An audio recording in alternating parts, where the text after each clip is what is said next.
সবাইকে ধন্যবাদ। আসসালামু আলাইকুম।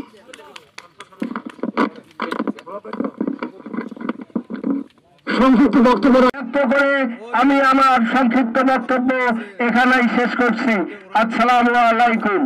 কিছু জিও ব্যাগ অল্প সময়ের মধ্যে সেখানে না ফেললে যে কোনো মুহূর্তে সাবমেরিন কেবল সহ কয়েকশো বাড়ির অধিকার বিলীন হয়ে যাবে।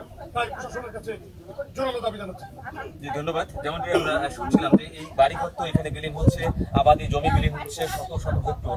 একই সাথে এই বছর থেকে আগে এখানে পল্লী বিদ্যুতের একটি প্রকল্প ছিল, প্রায় 200 কোটি টাকার একটি প্রকল্প, যেটির মাধ্যমে এই যে নদীর তলদেশ দিয়ে কেবল নিয়ে এসে এই চরাঞ্চল যে এলাকাগুলো রয়েছে সেখানে কিন্তু বিদ্যুতের একটা সুযোগ করে দিয়েছিল, কিন্তু সেই সুযোগটি নষ্ট হচ্ছে।